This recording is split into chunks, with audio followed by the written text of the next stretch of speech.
Hello, and welcome to another episode of my Northstar Talks Politics series. Hope you folks are well, are taking care of each other, and being kind to yourselves.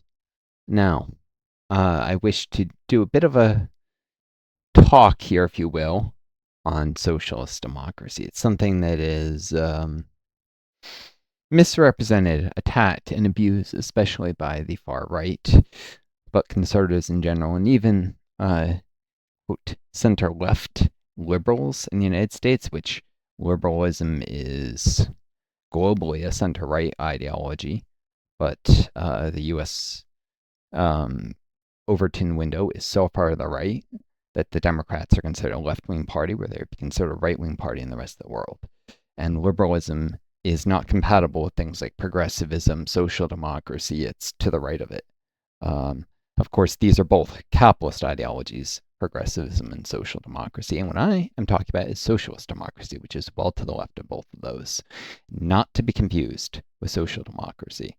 The names are similar, and that's because they came from a common movement that split in two. And this is the left flank of that split, the right flank of that split being social democracy. They were the same thing at one time. They split. Now, Wikipedia describes this, not to be confused with democratic socialism or social democracy. Of course, actually, it even says here it includes ideologies such as social democracy, democratic socialism. Socialist democracy is a political system that aligns with principles of both socialism and democracy, includes ideologies such as council communism, which is a highly decentralized form of economic and political democracy. Can be a bit misunderstood because the Soviet Union, literally, Soviet was a word for council. So it literally means a union of councils, but it was not a council communist system at all. It originated from after the Russian Revolution. There was a period where there was council communism. It was only a couple years, and it was replaced by the Soviet Union, which was a much more centralized top-down system. Social democracy, which, as I said, is essentially a capitalist ideology, democratic socialism, and Soviet democracy. Soviet democracy is a one-party democracy, not a very functional one. It's what the Soviet Union claimed to have, as well as Marxist democracy, like the dictatorship of the proletariat, which that's a broader catch-all. Though, to briefly visit the article, Democracy and Marxism, Marxist theory envisions that a new democratic society would rise through the organized actions of the international working class. So working class people around the world working together and franchising the entire population, because at the time Marx wrote, universal suffrage was not a thing. Not everyone could vote. Suffrage first, the ability to vote. Many women couldn't vote in much of the world. People without land couldn't vote in much of the world. Enfranchising the entire population and freeing up humans to act without being bound by the labor market. So freeing people from the control of their bosses, essentially giving them say in how the communists run. There'd be little, if any, need for a state. That actually refers to late stage socialism more, the goal of which was to enforce the alienation of labor, as such a state would eventually wither away as its conditions of existence disappear. So this is the way this article is written, is focusing more on late stage socialism or late stage communism, as opposed to however you get there. That's something that is theorized. Marx theorized would take hundreds of years to evolve. Soviet Union tried to falsely claim it had achieved it, but no sane person would take that claim seriously. Karl Marx and Friedrich Engels state in the Communist Manifesto, because their state not withered away, and later works, that the first step in the revolution by the working class is to raise the proletariat to the position of ruling class, to win the battle of democracy.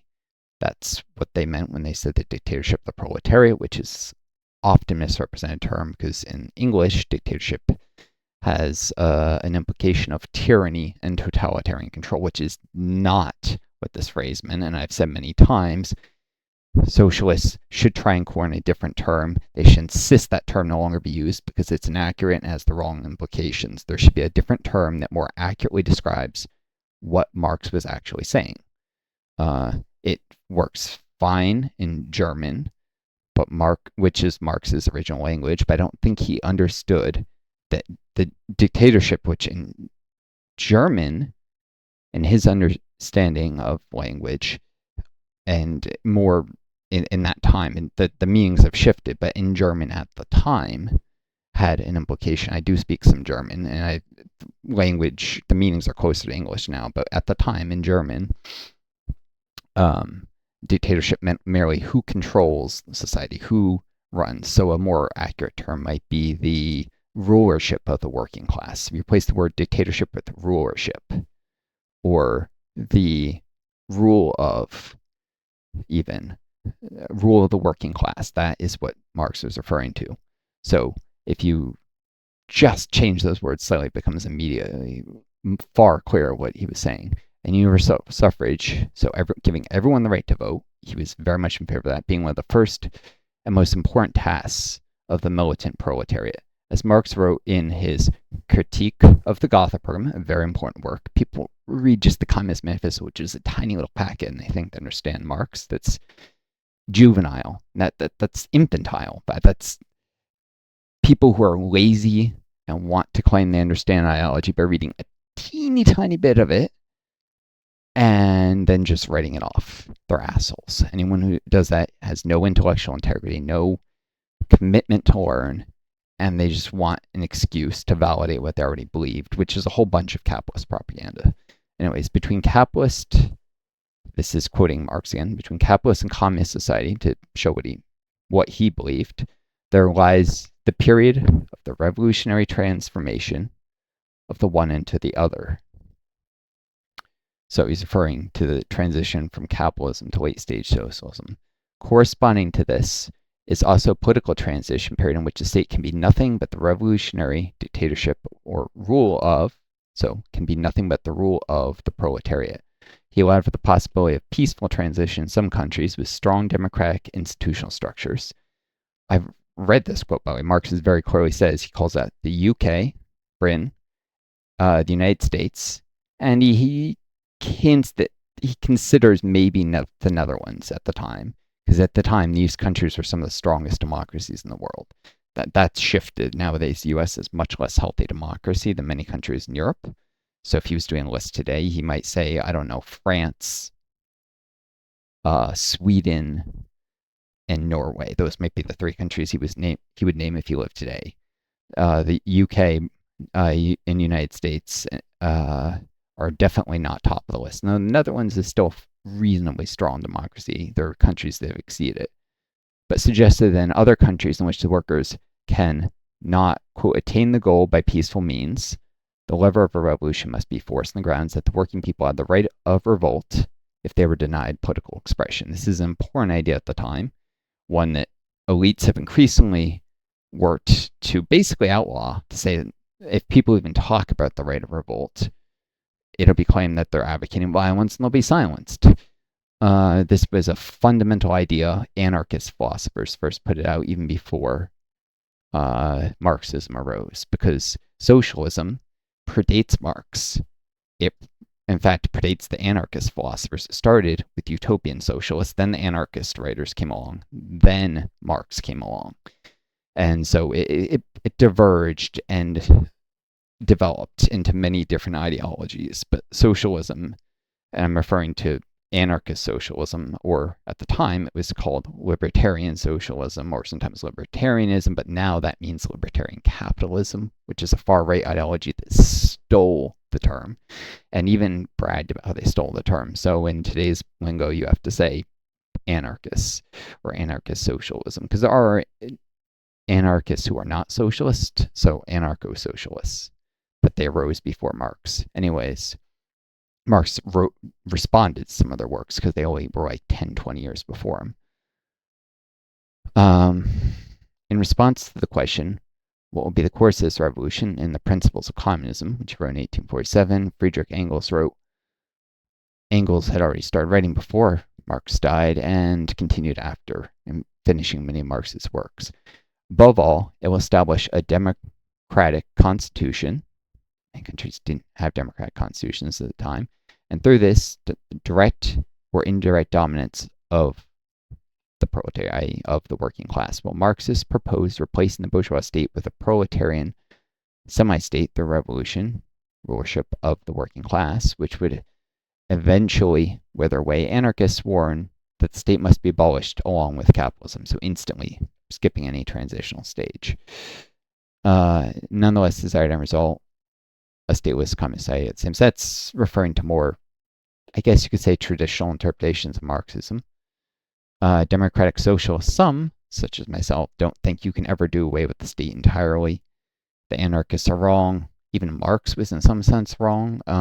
You're going to need the state to organize people's collective efforts, and the state should be democratic. It should be a multi-party state. Democratic socialism is a left-wing economic and political philosophy that supports the political democracy and some form of socially owned economy, so worker control of the means of production, not social democracy, not generous welfare systems, workers' cooperatives, nationalization of industries. There are no more billionaires, there are no more stockholders under democratic socialism. You use government voting or workers' cooperatives where only workers can vote on what's done at a business, which has obvious problems because workers' cooperatives can decide to do what's best for the workers at a business that's not best for society as a whole. That's why putting the enterprises under more broad democratic control, though you may give extra weight to the people who actually do the work because they actually do the work. But it functions better if you at least give the town or city that a business is in some say over how that business is run. So local ownership, it doesn't have to necessarily be nationalized. Anyways, emphasis with a particular emphasis on economic democracy, workplace democracy, and workers' self-management. Actually, those are slightly different alternative things to a degree. They can overlap, but within a market socialist, not always, not all democratic socialists believe in this is a list and it's worded poorly. Within a market socialist, decentralized planned, or democratic centric planned socialist economy. So these are three alternatives. A lot of these are ors the way they're listed, but they sound like they're ands. It should be economic democracy or workplace democracy or worker self-management as well. These are more ors than ands, and these are definitely ors. Market socialist, decentralized planned, or democratic centric plan. Those are three alternative ways to an economy. And because democratic socialist systems have pretty much never existed except for Salvador Allende's Chile is the way really clear, and it could be argued Burkina Faso wanted to go that way back when they, in the 70s, had a socialist revolution and didn't want to go the traditional Soviet route. But then France did a coup there before they could establish free and open elections. And Chile had free and open elections, elected a socialist government. They were minority elected, so they won less than half the vote. But the biggest share of the vote, they won a plurality. They maintained the constitution that had multi-party democracy in Chile.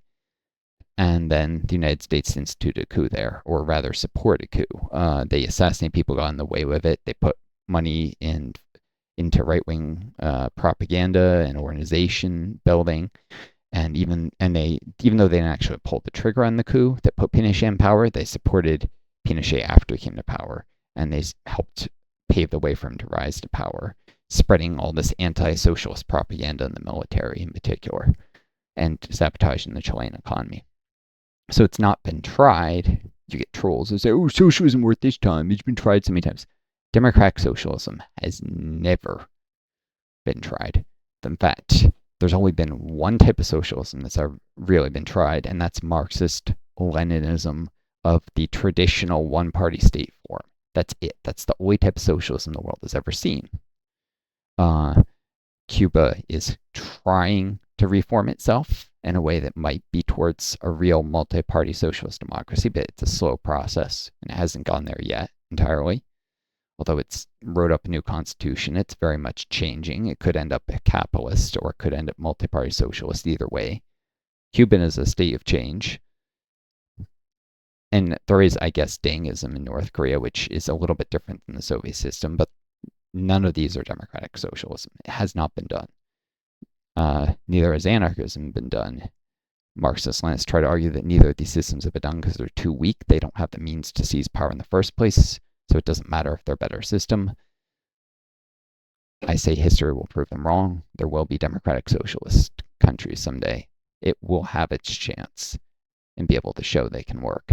Democratic socialists argue that capitalism is inherently incompatible with the values of freedom, equality, and solidarity. That is absolutely true. That is absolutely what democratic socialists say, and that is a true statement as well, in the sense of they are correct in saying this, and that these ideals can only be achieved through the realization of a socialist society. Although most democratic socialists seek a gradual transition to socialism, democratic socialism can support revolutionary or reformist politics to establish socialism.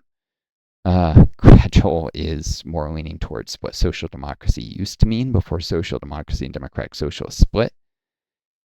It's not really true that most democratic socialists, there's one source for this claim by this guy writing in 2000, so that's 25 years out of date.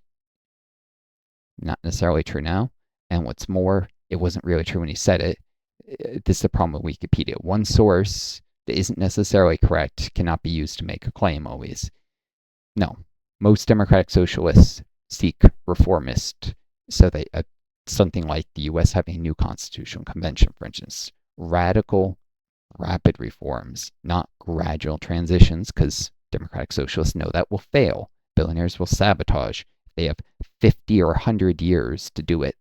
Billionaires will sabotage the process. You have to do it fast. 2 years, 3 years, 5. Otherwise, people lose energy, they'll lose commitment, they'll get bored, they'll fall off. They won't think it's ever going to happen. You have to do a rapid transition. Most democratic socialists support reformist politics. They don't support revolution. That's true. Though, democratic socialism was popularized by socialists who opposed the backsliding towards a one-party state in the Soviet Union and other countries during the 20th century. It's more or less correct. Now, if you focus, though, it's correct, misleading. Popularized, yes, but democratic socialism originated before the Soviet Union was even formed. That's the key thing. Social democracy, it was called at the time, before there was the split. Democratic socialism, social democracy split in two. Democratic socialism is actually closer to the original meaning of the term social democracy, and modern social democrats are capitalists. And are thus much further away from the original meaning of the term. This ideology originated in like 1910. The Soviet Union was established in 1922, so it predates the Soviet Union by about 12 to 15 years, because the Soviet Union didn't really, it took a little while to find its footing. It was formally established in 1922, but didn't really fully control the whole country till like 25. So, yes, it was popularized after the Soviet Union was already in existence, but it originated, and it was very popular in Germany, actually, before the Soviet Union was formed. Unfortunately, and right after, in the 1920s, is when it reached its zenith. Unfortunately, the social democracy, democratic social split happened in the 1920s. The more right-wing side of that split, with social democracy, took control in Germany. You had the Social Democratic Party, became the ruling party of Germany. This is the Weimar Republic period. They allied with the fascists. They used, not officially, not in a coalition government, but they worked with fascists to send far-right death squads to murder the leaders of the Democratic Socialist branch of that split. People like Rosa Luxemburg, for instance, and Karl Liebknecht, murdered in cold blood by Nazis. They were not yet, the Nazi Party not formed, but these people would go on to join the Nazi Party as soon as it formed. Far-right militias, secretly funded by the Social Democrats. I mean, it was an open secret, and it's well proven that it occurred. It's not something anyone contests, although they would sometimes deny it in public that they were doing this. It's absolutely known fact that they in fact did this. Now, became all the documents were, obtained to prove this beyond doubt after World War II in particular. Democratic socialism was popularized by socialists who opposed. The history of democratic socialism can be traced back to 19th century socialist thinkers across Europe, and it was really formally became an ideology around 1910, but and the Chartist movements in Britain. The Chartist movement, well, it's a little bit different, and they did form formal parties in the 19th century, so in the late 1800s, like 1890. If you count the Chartist movement, the democratic socialism originated in 1890. If you don't count the Chartist movement, 1900 to 1910, which somewhat differed in their goals. Yeah, that's an understatement, but shared a common demand for democratic decision-making and public ownership of the means of production, and viewed these as fundamental characteristics of the society they advocated for. From the late 19th to early 20th century, democratic socialism was heavily influenced by the gradualist form of socialism promoted by the British Fabian Society and Edward Bernstein's evolutionary socialism in Germany. In the UK and Germany, the gradualist forms were more popular. Unfortunately, both of these were crushed partly by billionaire-funded reaction. And, in Germany, the Nazis took over. In the UK, the Conservatives, the Tories, established near total control for a couple decades until after World War II. And over time, the emphasis shifted back to rapid reform and less gradualist, with somewhat more support for revolution, but still mostly being rapid reform being the majority. The phrase democratic socialism has been used in multiple senses, including a broad sense that refers to all forms of socialism which reject autocracy. So, labeling the Soviet Union as autocratic. In the broad sense, democratic socialism includes all anti-capitalist stances in support of democracy, including reformist socialism, revolutionary socialism, state socialism, and left-wing populism. In colloquial usage, democratic socialism may more narrowly refer to the anti-capitalist wing of social democracy or reformist socialism, seeking to quickly move beyond the welfare state. This disambiguation, if it seems to contradict things said earlier, this is because it comes from different authors. Some of these authors, this is actually more accurate than some of the statements I made earlier. So I would strongly emphasize, if you're trying to understand it, with this paragraph, this is the one you really want to read, not the stuff I said earlier. It does tend to, in colloquial usage, more narrowly refer to the anti-capitalist wing of socialist democracy sometimes, if you count those the same thing, even though they split. They split over 100 years ago. And the broad sense, this is a reasonable disambiguation. I'm not going to go into the overview. That's enough of just that Wikipedia article. Back to the socialist democracy one for a tiny bit. It was embodied in the Soviet system, but that was a one-party socialist democracy, so this is not what democratic socialists, just myself, favor or support. It can also denote a system of political party organization like democratic centralism. It can also, no, that's literally just repeating itself. Democratic centralism was the Soviet system, and that's a one-party state or a form of democracy espoused by Marxist-Leninist political parties groups that support one-party states. The Socialist Federal Republic of Yugoslavia styled itself as socialist democracy. Yeah, they had a different form of socialism than the Soviets, but it was still a one-party state, as did the People's Republic of Bulgaria. Briefly, they were for about 2 years, 46 to 47, until the Soviet system essentially ate it up, and the Socialist Republic of Romania for about 1 year. The Soviets took a little while to establish control over Eastern Europe and effectively crush any semblance of multi-party systems, because there were socialist parties in Eastern Europe, and the Soviets supported them taking power. And then they pushed the factions that wanted a one-party socialist system instead of multi-party. It was a gradual thing. On the other hand, Trotskyist groups, Trotskyists are dangerous. They speak a lot of truth, but then they mix in some lies, and in the end, they can't be trusted, honestly, but they do say some very important and true things. So you gotta listen to them with a grain of sand. On the other hand, Trotskyist groups have interpreted socialist democracy to be synonymous with multi-party socialist representation. Correct? Autonomous union organizations, that's something they hold to, but not all socialist democracy. People believe in it. Agree on that. Workers control production, yes. Internal party democracy, yes. And the mass participation of the working masses, yes. So autonomous union organizations is one of their main divergences from what most people mean when they say socialist democracy. This involves trade unions essentially having, or labor unions, that's more often the term used, having more control in government and taking over some of the role that political parties would normally take. That's a very Trotsky thing that most socialists don't agree on.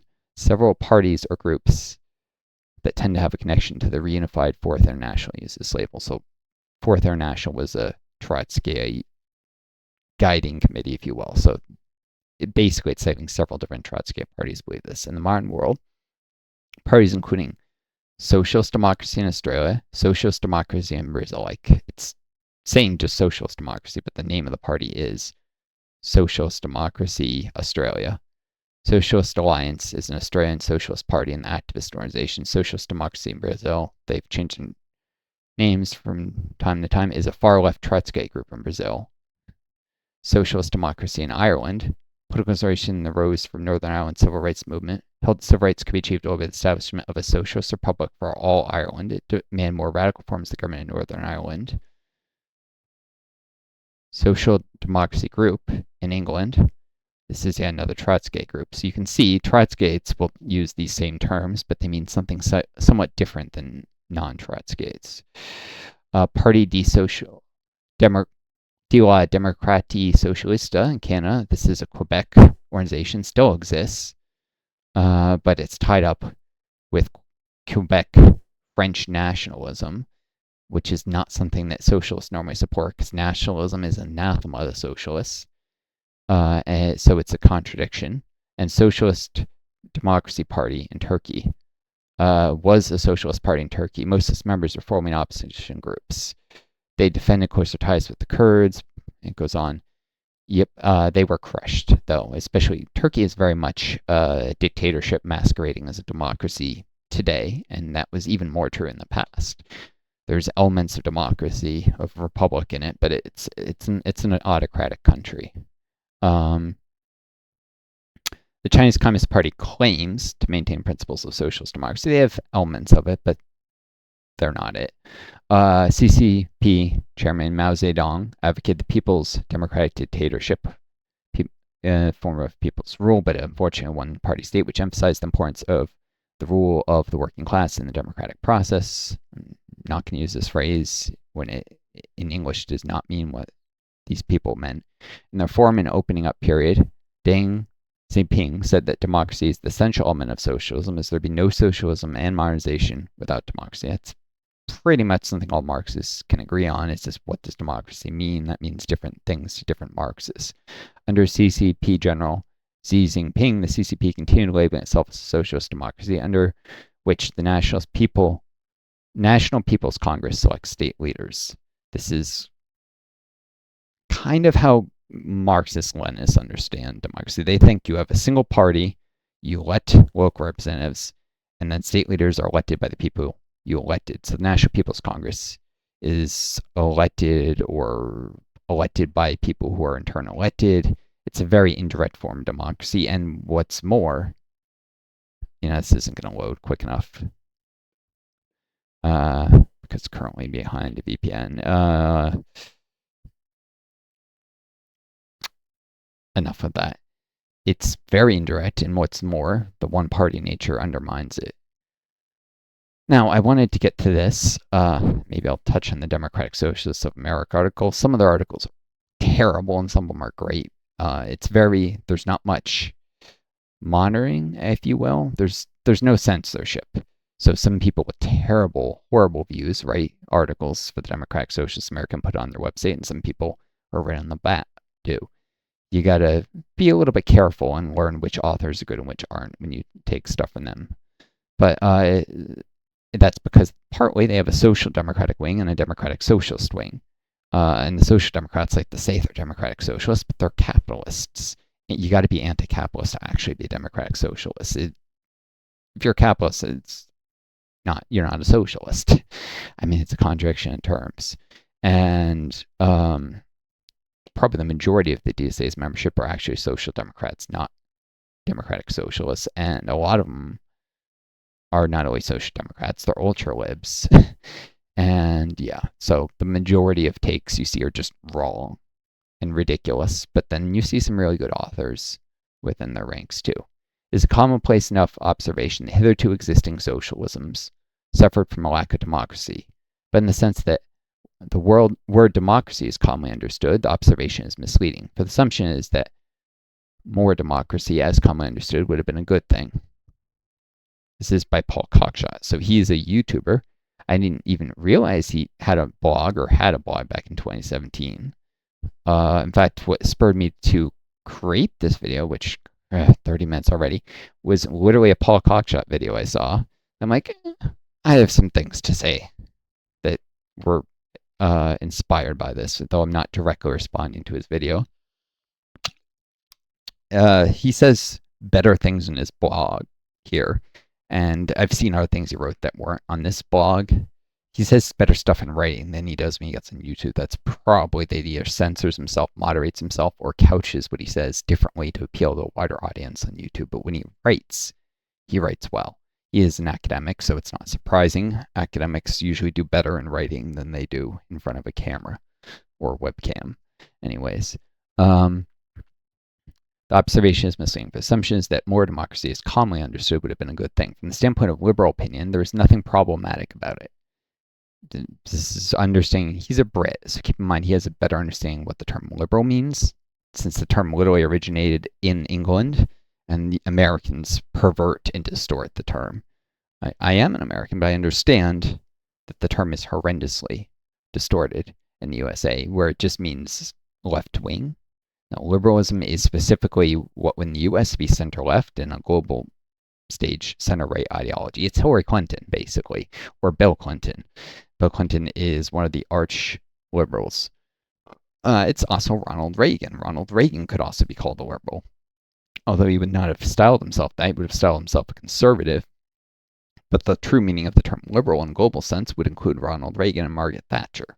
Those were both neoliberals, as opposed to classical liberals of the 1800s. So any liberal in the 20th, 21st century was neoliberal, a new liberal, because you're not referring to 1800s liberals in the UK and Belgium, basically. From the standpoint of liberal opinion, there's nothing problematic about it. Liberals, quite rightly, thought the adoption of Western-style democratic institutions would be the quickest way to get rid of socialism. So they're referring to just copy-pasting the type of capitalist democracy that was done in the West, right? Historical experience shows that they were dead right. As soon as multi-party elections were instated, pro-capitalist governments came to power. But these were elections where billionaires were able to just buy the parties. They're often systems that were rigged to only have 2 or 3 parties that could actually survive. The US is the archetype of 2-party rule, where you really can't have any of the third parties getting real grounds. That's why there's this article. Fighting for democracy means fighting for proportional representation, because the US is not really a democracy, and a huge part of that is its 2-party system. That's why it's an oligarchy dressed up as democracy. It's because of this 2-party system. It's not the only reason, but it is one of the largest.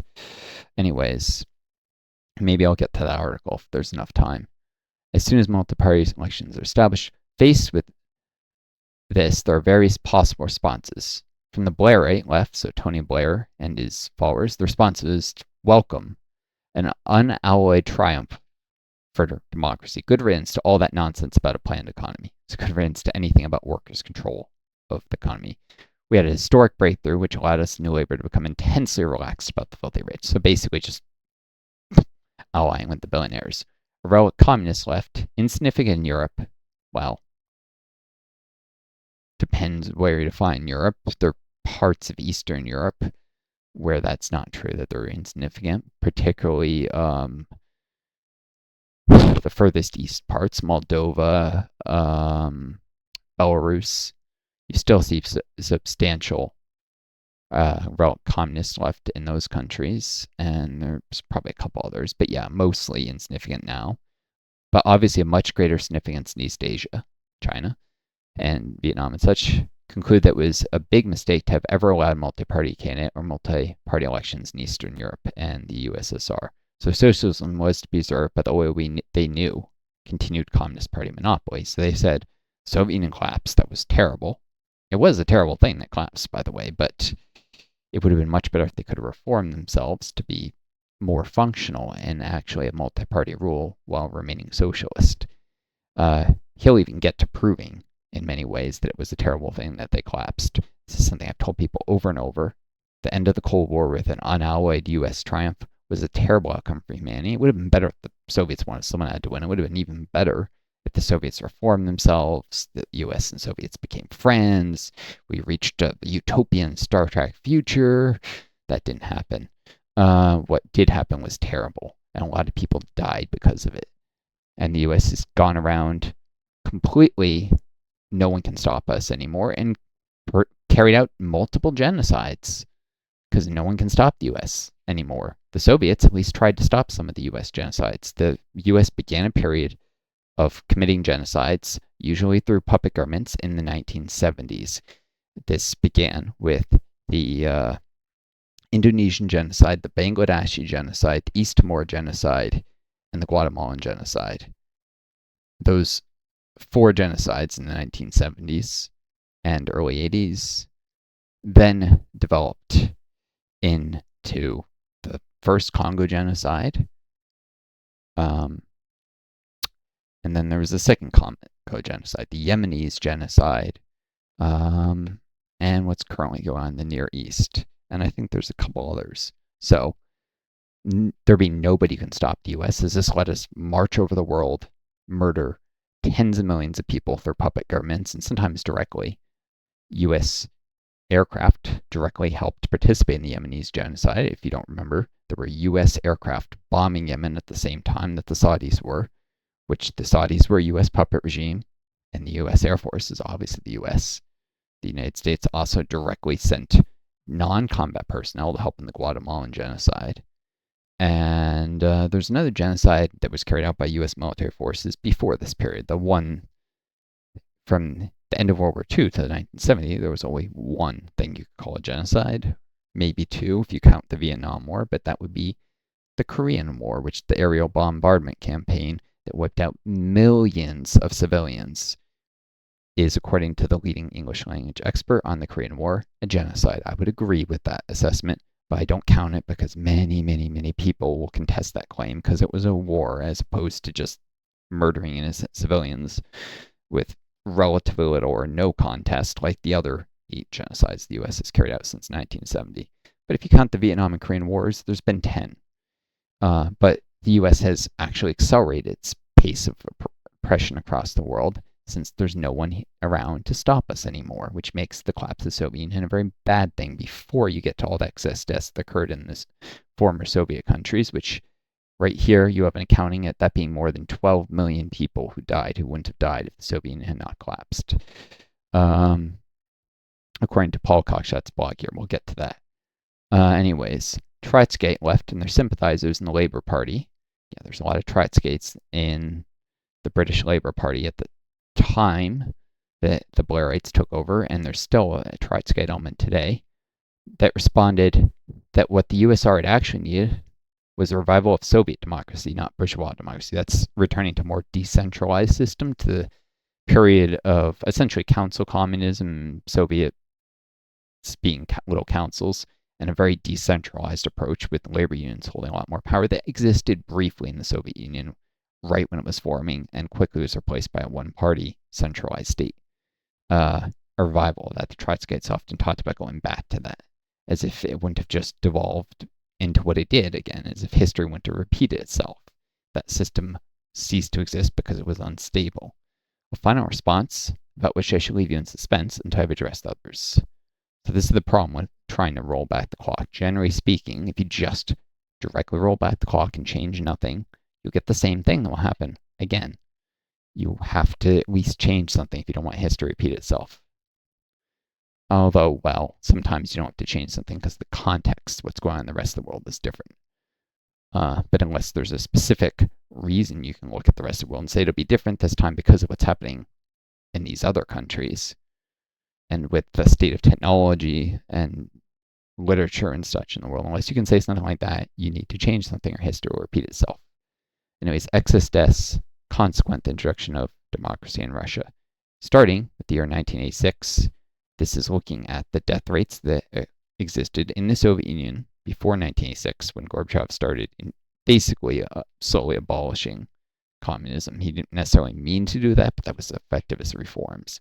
This is partly because of his administration was infiltrated by anti-socialists. In fact, the guy in charge of his media reform division wrote a memo that his goal was to destroy the Soviet Union. Very few people have been as blunt about it as that, but there's a lot of people who their actions show that that was probably also the case.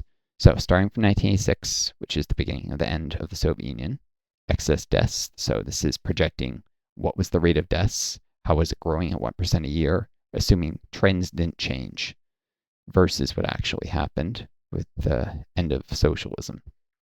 This is thousands of deaths. So 33,000 deaths in 87, 71,000 deaths. That's between 2 years. That would be 33 and 28. So actually 28,000 deaths in 88, 33 in 87, 85,000 in 89, so only 14,000 in the year 89. And then fall the Berlin Wall, 1989, things start to get real bad. 158,000, 1990, which means in the year from 89 to 90, 1 year time period, you saw 73,000 people died due to the collapse of healthcare, welfare, education, housing systems. 1991, a little bit later, you get 36,000 more deaths, 192,000 excess deaths. 1992, there's another period of accelerated collapse. Jumps up from 192,000 to 309,000. So that's something like that's 117,000 deaths in 1 year. Gets even worse. 92, 93 jumps up 322,000 from 39,000 to 631,000 deaths. Now, one thing to keep in mind is the year a person dies isn't always the year their fate was sealed or things started to get really terrible. People often hang on for a while, cling to life as long as they can, and then they'll die if things are really bad. You know, people you make homeless won't instantly die. They'll suffer for a while in the streets. They'll get exposure. They get all sorts of terrible infections. They'll get addicted to drugs, and then they'll die, for instance. One of the means of by which people died was a lot of people were made homeless when the Soviet Union collapsed, and then they died, but it didn't happen instantly. There's like 172,000 more deaths from 93 and 94. Again, deaths, their fate was probably sealed 4 years earlier, or 2 years earlier. Somehow you get this number decrease. This is excess deaths from 94 and 95, which means it was such a good year it outperformed the way the Soviet Union was going. And then it decreases again. I've read about this period from 94 and 96. Things were actually getting better, and it looked like maybe the worst was over, but it wasn't. 96, 97, things start to get worse again, up to 607,000 deaths. There's a briefly from 97 to 8, things get a little better again. Then worse, worse still, worse still, worse, worse, slightly better, worse, slightly better, slightly better. This is a total. Maybe this is a 1 year thing, in which case I may be misunderstanding what his table meant, because he now has 12,436,000 excess deaths relative to 1986. This is 43,388,000 deaths. This is how many people died and how much it's excess of Soviet trends. Okay, I see. I misunderstood. So there were 2,075,000 people who died in 2008, which at death rates in the Soviet Union, that was over 500,000 more than would have otherwise. It would have been around 1.5 million. Some people died due just to old age and stuff. I misread the table, but yes, the bottom line is this: 12 million excess, 12.4 excess million deaths by 2009. That's terrible. That's horrendous suffering. And by the way, if you count the Ukraine war as a consequence of the Soviet Union, which you should, because Ukraine was part of the Soviet Union and so was Russia. Now they're killing each other, which would have never happened in the Soviet Union. Oh, this figure is so much worse today. We're probably talking like 25 million excess deaths now. What was presented by liberals and Blairites as a great triumph of democracy was viewed by millions who lived through it as a great catastrophe. By the way, that's not just deaths through the war directly. There are a lot of indirect deaths, money being spent on the military instead of welfare systems and such. Anyways, was viewed by millions who lived through it as a great catastrophe. The collapse of the Soviet and later the Russian economy under Gorbachev and then Yeltsin was an economic disaster that was otherwise unprecedented in times of peace throughout the world. The world's second superpower was reduced to the status of a minor bankrupt country with a huge decline in industrial production and living standards. This is what anyone who's got an honest view of history will say about this. You get some far-raised things like, oh, it was great. No, the Soviet Union was an enormous economy, a superpower. They get this by trying to claim the Soviet Union didn't have the level of economic production all statistics and figures show they did. And assuming that people were dying in mass, and no, anyone who's got an honest view of history will agree on this statement. The world's second superpower was reduced to the status of minor bankrupt economy with a huge decline in industrial production and in living standards.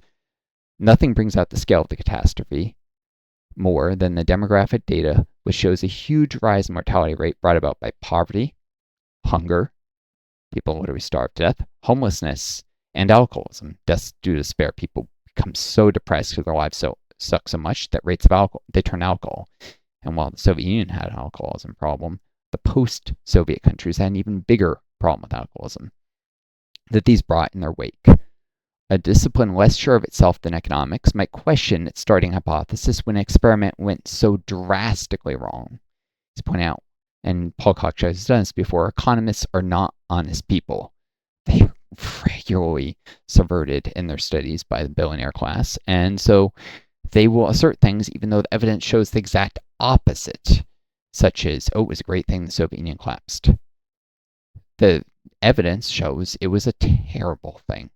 He is an economist, but he goes against the majority who tend to just bend the knee to the billionaires in this. Liberal theory, although once enterprises were free from the state, the magic of the market would ensure that they would interact productively and efficiently for the public good. But this vision of the economy greatly overstated the role of markets.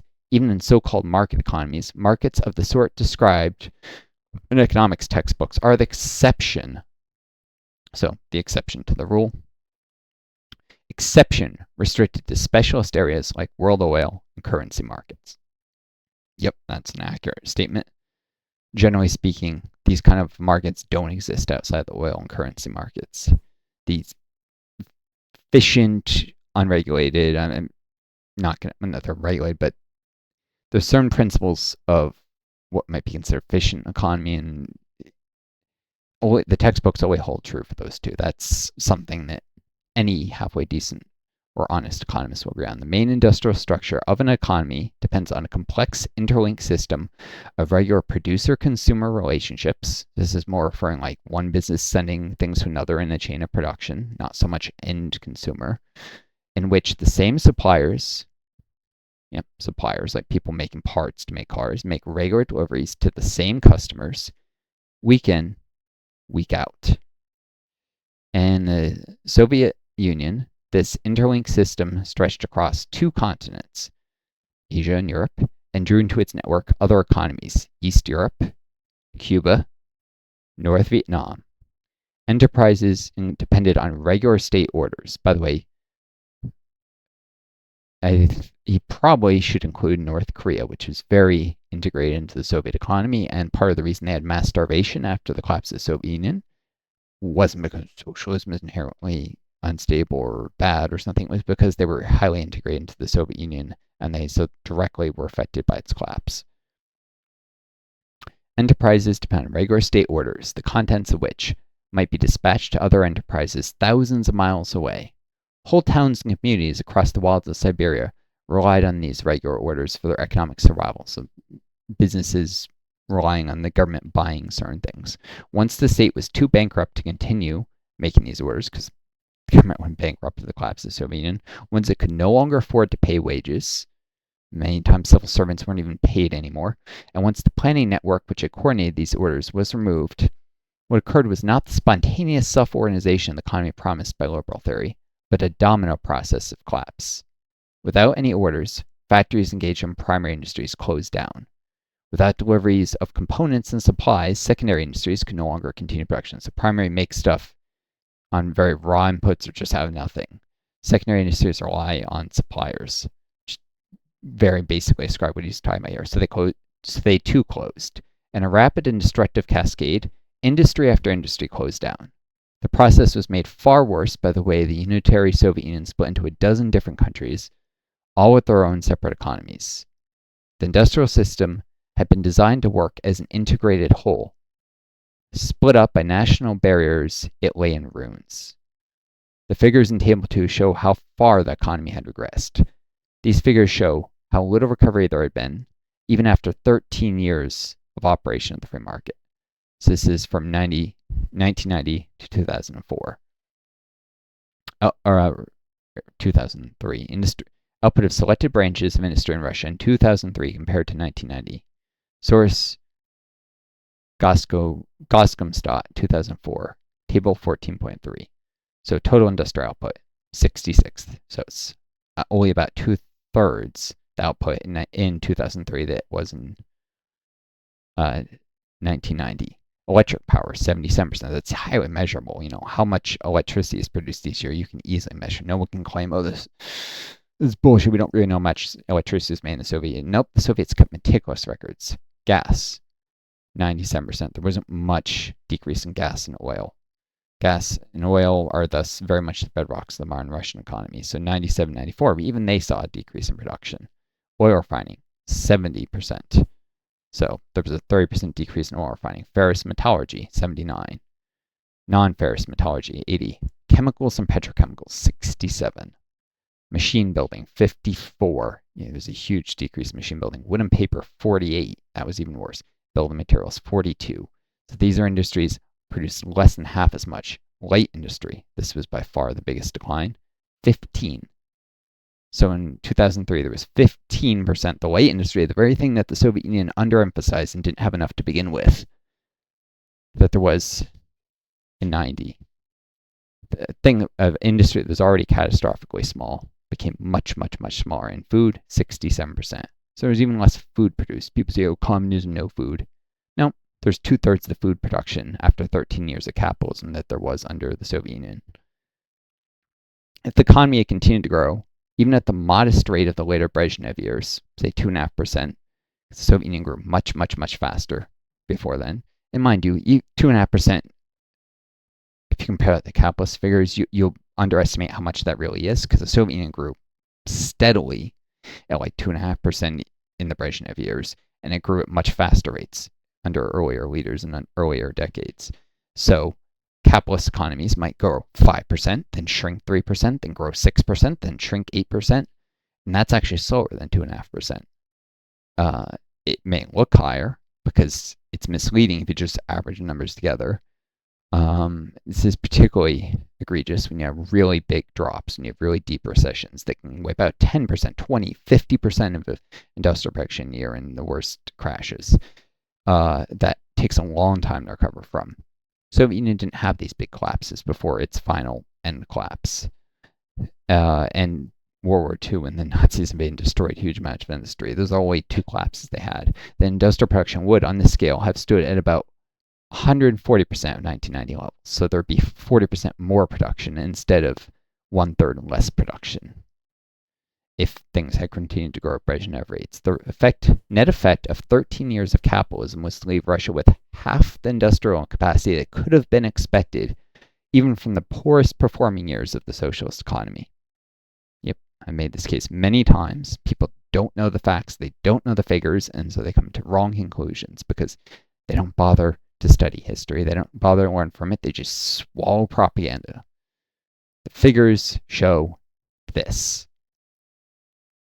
It is no wonder that communist parties in Asia took this as an awful experiment not to be repeated.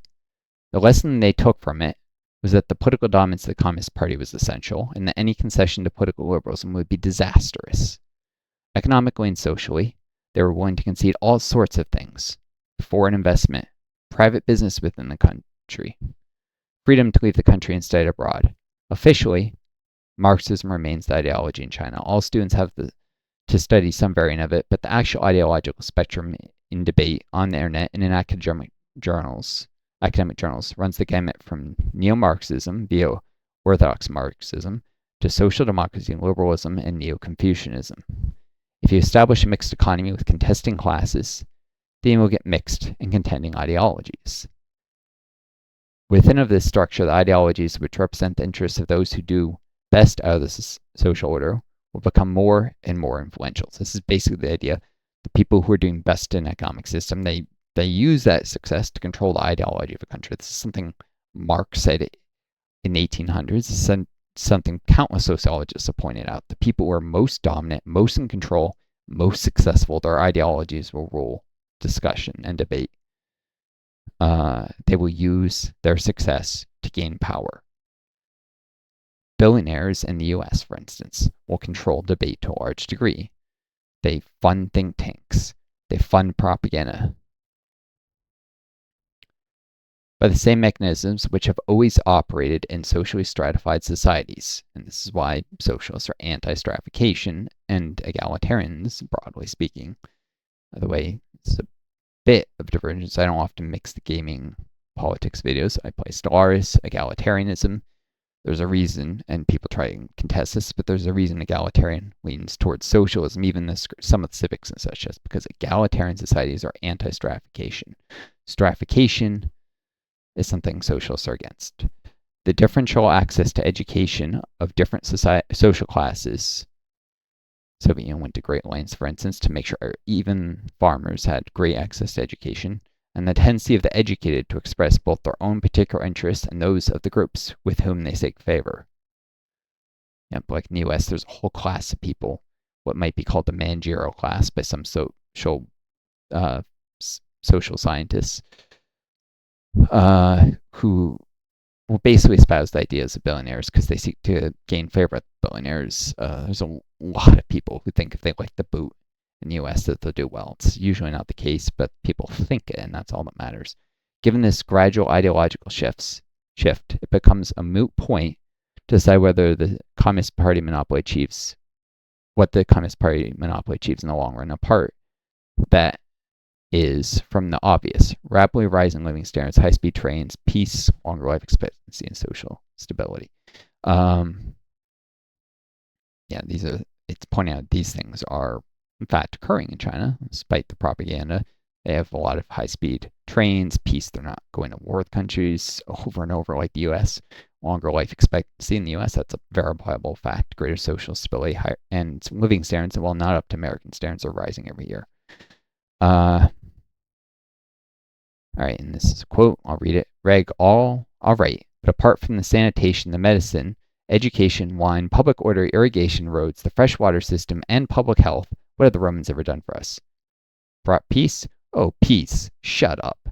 It's from Monty Python work. Western leftist groups look at China, see the widespread corruption, exploitation of workers by private capital, the strike militancy of the workers, include that what you need to defend against the worker there is old-style Soviet democracy. From the liberal left, we have a remedy that leads directly to the abolition of socialism and economic catastrophe. From the Chinese, we have the advocacy of political reform that is at least known to be practical for 3/4 of a century, but which has led to growing social inequality. Yep. From the Trotskyite left, we have the advocacy of a form which leads dialectically to the very condition whose remedy is supposed to be. He's pointing out, if you could do what the Trotskyites want, at least he believes this, and this is what I was saying earlier, then history will just repeat itself. You'll just get the Soviet Union all over again if you roll back to the pre-Soviet Union stages of what exists in the Soviet Union. What the Western far left fails to recognize is that, one, the constitutions of both the Soviet Union and the People's Republic of China were based on exactly the structure of hierarchical indirect elections that the Western left hold up as the ideal of Soviet democracy. What? Such a system of indirect election is tailor-made for one-party rule. That's true. That's why you need more direct democracy. That elections are anyway more an aristocratic than a democratic institution. and Socialism and Direct Democracy is, by the way, the name of this article. Indirect election has, since the days of slave society, it's talking about like the Roman Republic and such, been a system preferred by aristocrats. It should be obvious after the 2016 election in the US that the institution of the Electoral College was tailor-made to allow the popular vote to be overridden. The US college system only has one level of indirection and elects only a president and vice president. The Soviet system and the Chinese system, which copied it, have multiple levels of indirection. It's true. I've tried to explain this to people many times. The Soviets, the Chinese, they had a quote, democracy, but you elected someone who elected someone who elected someone who elected someone who had power. Many levels of indirection. That's what he means here. And it was a one-party system. The lack of opposition parties caused enormous problems. In China, the president is elected by the National People's Congress, Chinese Constitutional Article 79. The National People's Congress is composed of deputies elected from the provinces, autonomous regions, municipalities, directly under the central government, and special minister regions, municipalities directly under the central government and special minister regions, and have deputies elected from the armed forces, Chinese Constitution Article 59. So he's outlining how China's system is very indirect. The national deputies are elected by the local people's congresses. Deputies of the people's congresses of provinces, municipalities directly under central government, and cities divided into districts are elected by the people's congresses at the next lower level. Deputies of the people's congresses of counties, cities not divided into districts, municipal districts, townships, national townships, and towns are elected directly by their constituencies, so by voters. Let's point out there's like 3 levels of between people and actual power. People do elect people, but it's so indirect that it gets, wildly corrupt. At each level of the Council Congress system, there is a standing committee, presidium, which exercises day-to-day power. There are at least 4 macro levels of indirection here. I count 3, I guess 4. It's a little overwhelming reading through that, especially my long COVID brain. 7 if you allow for the effects of the presidia, the executives of each of these levels. Quite enough to ensure that once one political party takes hold of such a state machine, it becomes almost impossible to shift it from dominance. Since the highest level Congress, Soviet, or Council has the power to amend the Constitution, the party dominating it is free to adjust the Constitution in such a way as to cement its own rule. It can write itself into the Constitution as the 1977 Soviet Constitution did with the Communist Party of the Soviet Union, or it can simply rely on the indirect election system to ensure control. Correct. I was going to write that Crowley is a non-starter advocate system of Soviet democracy as a remedy to the ills of China or the old Soviet Union, since the advocate system is no different from what it is supposed to replace. I'm saying that's what they already have, which is correct. But for some reason, this remains obscure rather than clear. Perhaps it's because few on the left bother to look at constitutions. True. It is this tendency to not read anything, not examine details. Many on the left, there's a lot of lazy leftists, and that doesn't mean the left is wrong. The left is usually right, but there are too many people who just let others do the thinking for them or the analysis and don't make enough of a contribution to the discussion. The great strength of the Soviet and Chinese systems was that they allowed a revolutionary aristocracy to assume absolute power. By the way, this is social loafing is basically what it is. It's an aspect of human psychology when people rely on someone else to do the work for them. Unfortunately, these are the kind of arguments people make to claim we need right-wing systems of government. Not really, but you have to do something to overcome this tendency of human nature. Doing what's in alignment with human nature is not, that's ridiculous. Every religion in the world is told us to do things that are different from human nature. Any functional society does something to make sure that the worst aspects of human nature are suppressed and the best aspects are emphasized. Anyways, the great strength of the Soviet and Chinese systems was that they allowed a revolutionary aristocracy to assume absolute power and use that power to radically transform social relations. The weakness is that of all aristocracies, their tendency to degenerate into self-serving oligarchies, the very thing they were trying to replace, because self-serving oligarchies in capitalism in the US and such. You don't think we live under a self-serving oligarchy? Oh, God, you are delusional. The United States is not a real democracy. It's a self-serving oligarchy. It's a group of billionaires and their allies in Congress and such who are subservient to the billionaires. Essentially, the Congress people will lick the boots of the billionaires and the senators will lick the boots, and even the president, if he's not one himself. I mean, Trump is a billionaire, but you have countless presidents. They lick the boots of the billionaires. This small group of people, the billionaires, and their direct vassals, if you will, are self-serving. They tend to make the system work only for them. That's not real democracy. And this is the weakness of all aristocracies. Correct. People need to move beyond. Aristotle thought aristocracy was a great thing. In fact, the name, it's right in there. Aristocracy, Aristotle, an Aristotelian organization of society, which has been proven not to work. We need to get beyond the ancient Greeks. And he abhorred democracy, but democracy is what we need. So what is left if we exclude parliamentary democracy and Soviet democracy? He means bourgeois or capitalist parliamentary democracy. Well, there's what people now call participatory or direct democracy, but these are misnomers. In the original meaning of democracy, there was no other kind. The democratic form of rule involved direct votes by the entire citizen body, so referring to some types of democracy that actually appeared in ancient Greece. This is something Aristotle did not like, and it's part of why Aristotle was a student of Plato, and Plato was a student of Socrates. Remember Socrates? Plato. I might mix up Socrates and the Hemlock Cup. It's a book I read. It's all a little fuzzy with my long-covered brain, but basically, Aristotle was part of a school of philosophers that actually opposed this direct democracy that existed here and there in ancient Greece. It's ironic, not only we strenuously follow the ancient Greeks, but we follow one sect of them, one faction of them, and ignore what other groups. And there are many. There was everything from absolute tyrannical monarchies in Greece to direct democracies to oligarchies, which Aristotle basically supported. The democratic form of rule involved direct votes by the entire citizen body. Day-to-day decisions were relegated to councils chosen by a lottery process. In the original sense, the word democracy did not just mean rule by the poor. The term demos meant something closer to plebs. It meant rule by the plebs, rule by the working classes.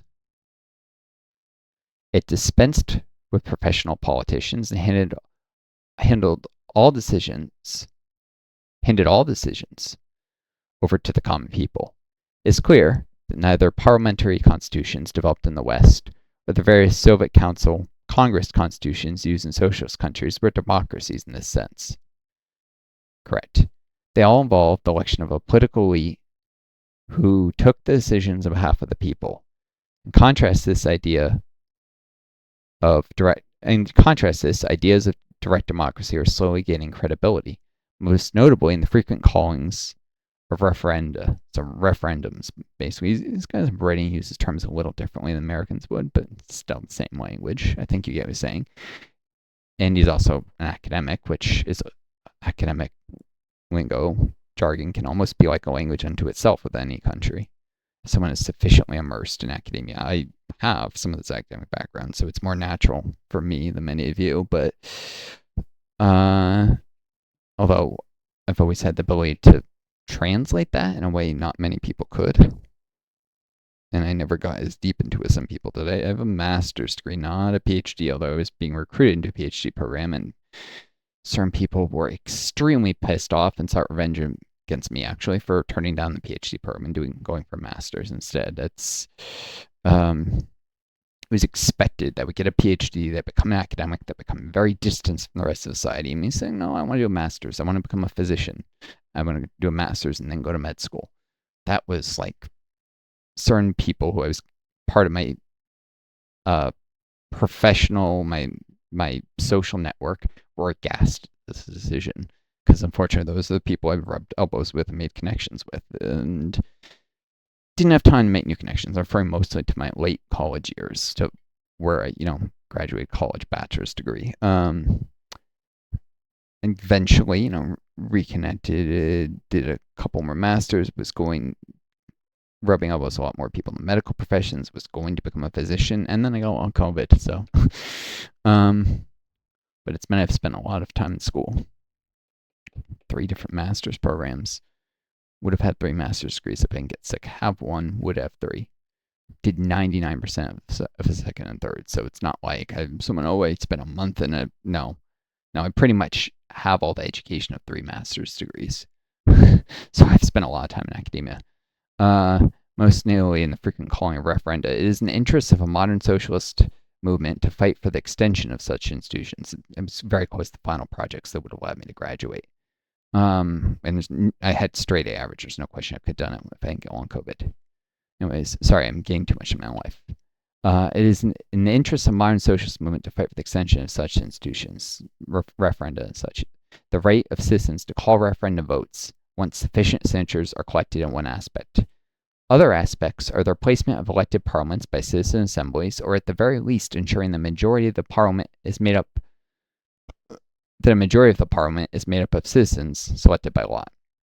So instead of developing a political elite who keeps getting reelected, having representatives who are selected by lottery, essentially only do like one term and are obligated to follow votes, referendums, and to do what the people want. That's one way to do things. Anyways, always selection by lot can overcome the huge built-in bias that the electoral system has against people of low social status. Yeah, as a disabled person, I've certainly seen that. And as someone who's poor, because being disabled practically is synonymous to being poor in the United States, unless you were filthy rich before you became disabled, you can live off of capital gains. Whatever the cause, whether the low social status is because of class, sex, or race, so economic class, sex, race, you can see that the very low status people, you can see that very few low status people ever get into a parliament.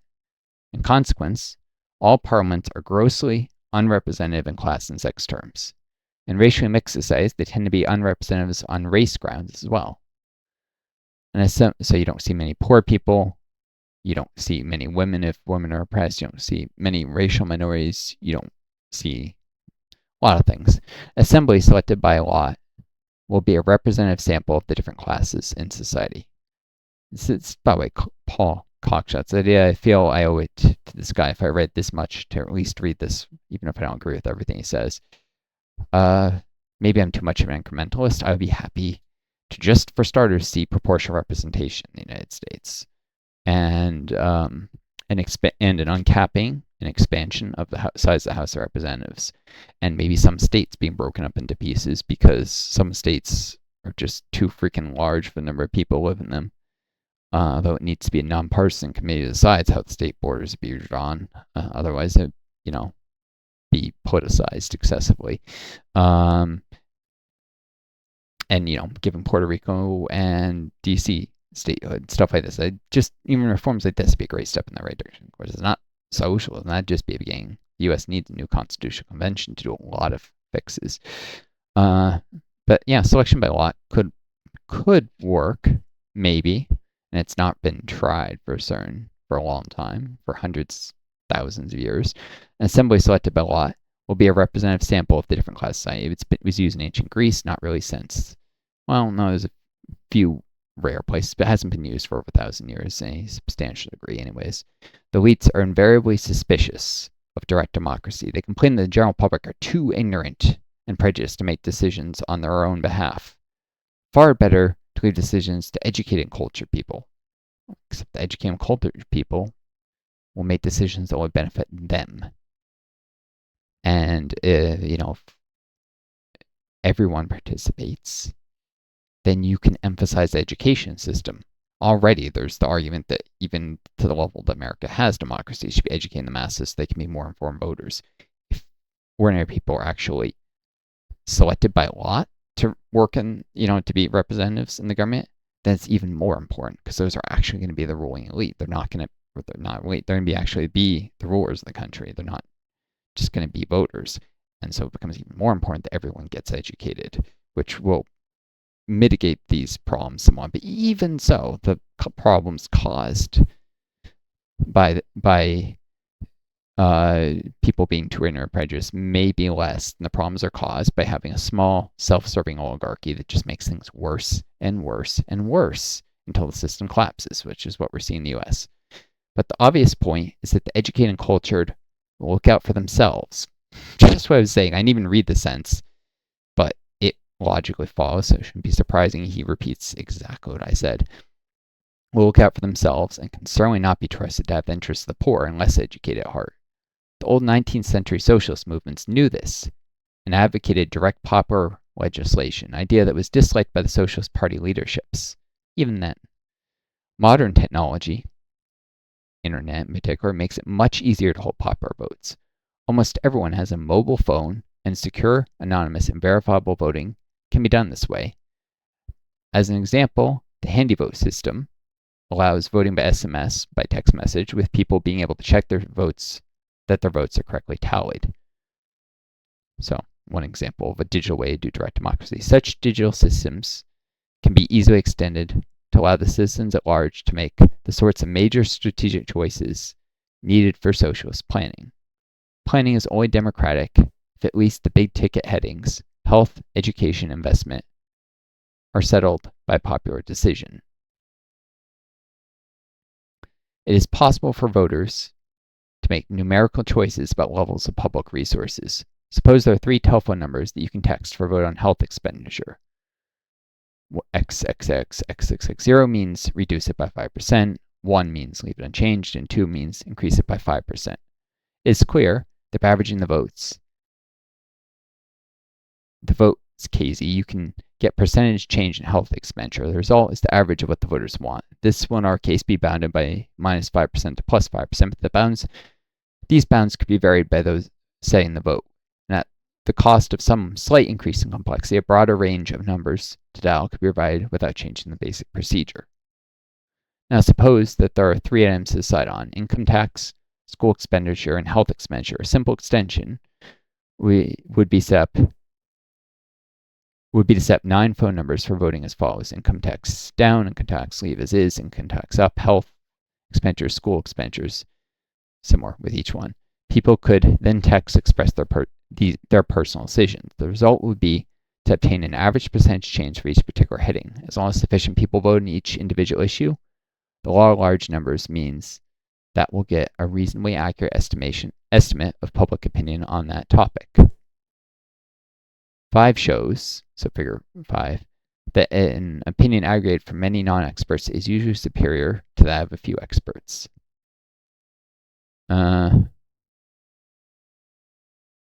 No, that's not 5, that's a link to something anyways.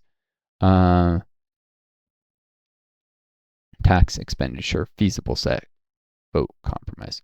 The obvious design is that everyone votes for more expenditure. The obvious danger is that everyone votes for more expenditure and less taxation. But there are easy ways around this. Suppose that the average vote was 4-2, indicating 4% increase in school expenditure and only a 2% increase in taxes to cover it. Let's make the simplifying assumption for now that schools are sole form expenditure. Figure 0.1 shows the average vote at position 4-2 and also a diagonal line representing the feasible combinations of expenditure and tax. So he's assuming they have to be precisely balanced, no deficit spending is possible. In reality, deficit spending is not only possible, but often desirable in certain circumstances. The best choice, given the constraints, is labeled compromise. So the compromise line, the choice that comes closest to the vote.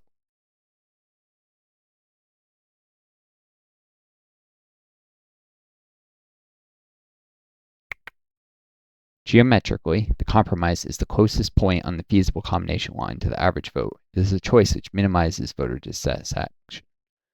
From a socialist standpoint, it is very important that any form of participatory budgeting vote simultaneously on both expenditure and taxation. The right is willing to introduce participatory budgeting, provided that it votes only on taxation, since they hope by this to create a constant downward pressure on taxes and thus on expenditure for public services. The dangers of right-wing politics. Allowing people to have a say only in levels of taxation but not expenses, so people vote for less taxes, and they can say, well, then we have to cut expenditures. But allowing people simultaneously vote for increases, and it's partly because then they can't control how the expenses. People want to vote for higher taxes, they can control how those taxes are spent. people to vote simultaneously for increases in services and compute in the compromise position, you stand a good chance of preventing this. Summary: the combination of labor value accounting, payment and labor credits, computerized planning, markets only in consumption goods, direct democracy, and planned economy constitutes a feasible new socialist model that builds on the experience of the past without repeating past mistakes. So he's done a number of blog articles and has outlined a whole system. I suggest looking at his blogs and perhaps, depending on interest in this video, I'm always a little iffy about going to a great deal of effort when I have so few viewers on my YouTube channel. Of course, if I don't put in the effort, I won't grow the channel. So, but it doesn't make sense to go to huge effort if only one person's watching. And I mean, the number of views is always drastically greater than people actually watch this to the end. Leave comments that lets me know you actually read. Hopefully, especially if it's detailed comments.